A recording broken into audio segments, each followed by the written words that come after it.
Long day. The official title of this lecture is Austrian Theory of the Business Cycle.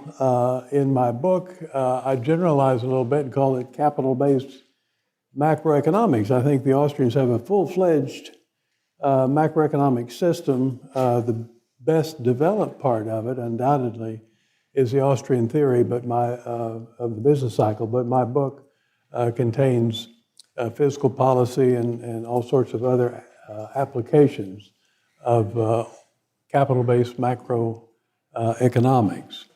I'd like to give you a little roadmap at the beginning, just to show you where we're going and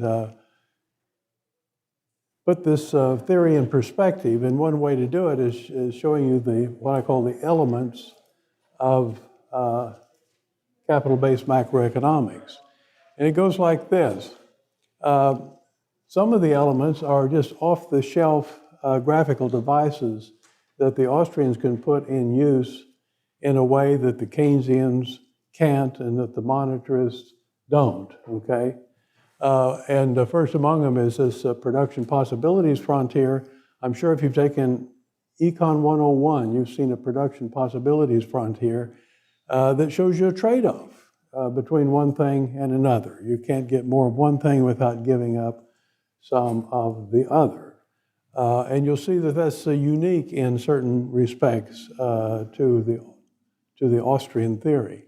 The loanable funds market is a market you've heard about already from Jeff Herbener and possibly others. It's simply the market, very broadly defined, that brings into balance the supply and the demand for loanable funds and gives us a market rate of interest, a market clearing rate of interest. More about that shortly. Something called the structure of production is very unique to Austrian theory. You don't find it in Keynesian theory. You don't find it in monetarist theory. Capital has a structure to it, as Professor Herbener has detailed in his lecture. And stage-specific labor markets. If you've all taken macro from one textbook or another in different schools of thought, you usually integrate something called the labor market, as if there's only one, and it turns out that in capital-based macro, we have several labor markets that we have to keep separate, depending on what stage of production the labor is working in. So those are the elements of capital-based macro. We'll see how to put them together in what I think is a particularly illuminating way. And then applications of capital-based macro, or at least of the business cycle theory, it goes like this. We can portray sustainable growth. And what we'll see is that sustainable growth is based on your willingness to save. Now think about what saving means. You go to work and you produce stuff. You get paid for it, it's called income, and you don't spend all the income, you save part of it. That means essentially that you didn't consume as much as you produced. And that difference is real saving. It's the stuff you produce that's available for expanding the productive capacity of the economy. Business people take command of that saving. If you save it in a bank, they borrow it and use it to buy those unconsumed resources to expand the capital base. That gives you sustainable growth. That's one application. In fact, we'll actually probably spend more of our time on that application. And once we do, we'll see that the other application is really just a corollary. It's unsustainable growth, which turns out doesn't involve increased saving. In fact, it involves decreased saving. But it also involves credit expansion. And so growth based on credit expansion turns out not to be sustainable. It turns out to be a boom that contains the seeds of its own undoing and causes the economy to collapse. We've seen it several times in the last few decades and saw it big time in this last financial crisis. Okay, so let's see where we go from here. I don't need to spend too much time showing you who come up with these ideas. It's Mises and Hayek. But it's interesting to note that this Austrian theory was stated pretty concisely, but pretty thoroughly too at the same time, by Mises as early as 1912. Okay, we're talking about decades before Keynes wrote the general theory. And it was developed in the 1920s and into the 30s, mostly before Keynes wrote the general theory. So it was a competitor of Keynes' view and actually preceded it by some years. I'm going to introduce one methodological precept that commands assent, I think, just on reading it. And this is a paraphrase from Hayek. And he says, before we can even ask how things go wrong, we must first explain how they could ever go right. And what you'll see in this lecture is that I'll spend most of my time showing you how things could go right. And once you understand that, then it's pretty easy not only to see how they can go wrong, but to see the particulars of their going wrong and how it manifests itself as an artificial boom followed by a bust. This is a methodological maxim that is observed in the breach, as they say. Keynes didn't address the question of how things could ever go right because he didn't think they ever could. He didn't think there was anything in the market system that would allow savings to be brought in line with investment at full employment. That mechanism just wasn't there. And therefore, the possibility of things going right wasn't there. So he didn't spend any time on it. If you look at the monetarist theory, you see a tacit assumption that things go right. Okay, monetarists are very market-oriented. They think markets work, but they don't begin their macro theory by showing just how, so they can go back and show what might go wrong. So it's the Austrians that take up this preliminary question with all degree of seriousness. So I'll start with this production possibilities frontier, and you know what it looks like. You have two axes. I've got consumption on the vertical axis. I hope you can see it. It's a little bit dim. The lights in here are kind of bright. Consumption on the vertical axis and investment on the horizontal axis. We could spend time explaining why it's bowed outwards, but you probably know about that. And anyhow, the more important part is it slopes downward. In other words, you can get more consumption, but only if you give up some investment, or you get more investment, but only if you give up some consumption. That's the PPF. Now, even at this early point in the exposition, you see a huge difference between Hayek and Keynes.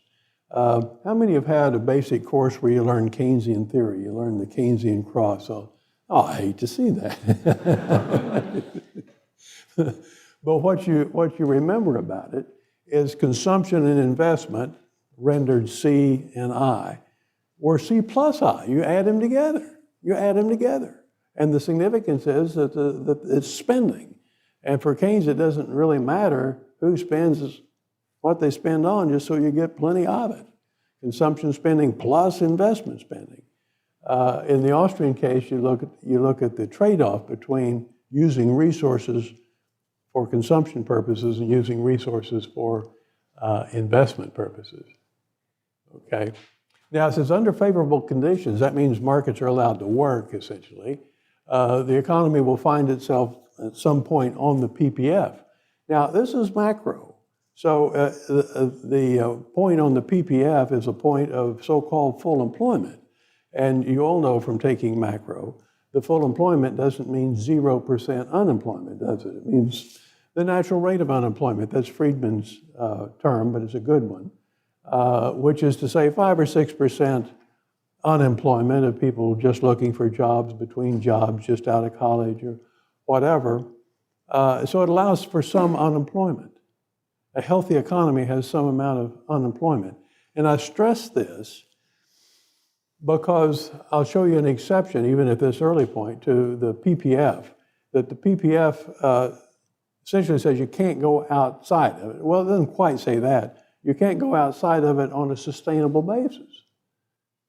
the economy can't be pushed below full employment level of unemployment on a permanent basis. It can be pushed that way temporarily. In fact, that's part of the essence of the boom. So it's possible to push the economy beyond the PPF, but not sustainably. It'll come back to the PPF and maybe even go inside of it. So I'll alert you to that aspect of the model even at this early stage. And here just a reminder that PPF shows up in all the textbooks. It's in the early chapters. It gives a workout in micro. It comes up in growth theory or in comparing one country with another in terms of investment and consumption. But you never see it integrated with a macro model. And that's what I'm doing here today. I'm bringing it in a macro relevant way. It also shows this difference between Hayek and Keynes. Are C&I trade-offs, or are C&I just two ways of spending? Okay. The investment there is on the horizontal axis. That's gross investment. That's the way the macro books are written, gross investment. And it shows you about that magnitude, that horizontal distance is gross investment. A lot of that, though, is making good on depreciation, capital replacement, obsolete machines that have to be replaced, and so on. And so a big part of the gross investment is, I call it replacement capital, making good on capital depreciation, wear and tear and obsolescence, breakage, and so on. Maybe as much as 70% or so of total investment in a year is of that form.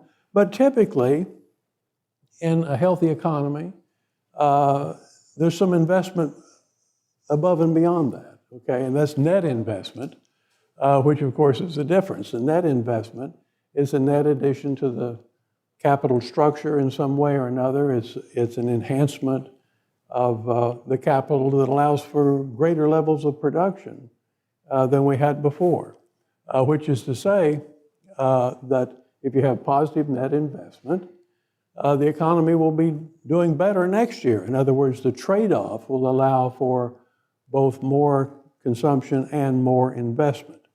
This PPF is based on a particular year. Next year, things will be better simply because you've got net investment, okay?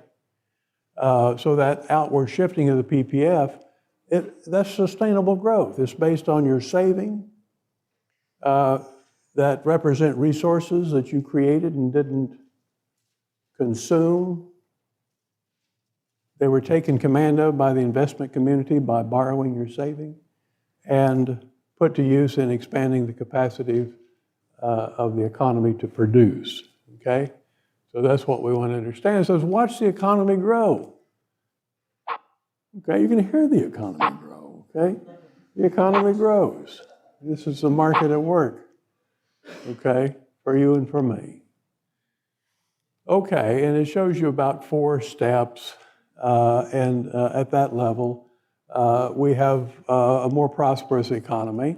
The actual rate of expansion depends on a lot of things. Capital depreciation increases too. There might be technological innovations that give a boost to growth.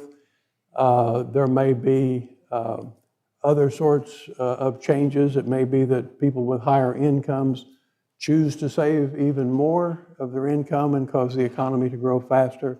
It's a historical fact, if not a praxeological truth, that as incomes rise, the percentage of saving tends to increase. So the faster it grows faster still, and so on.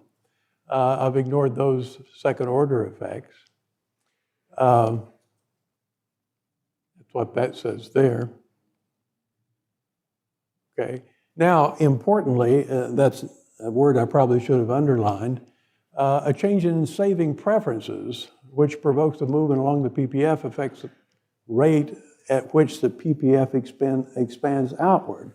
And this seems kind of unremarkable. Suppose people become more thrifty, more future-oriented. Okay, so they save more, then there's more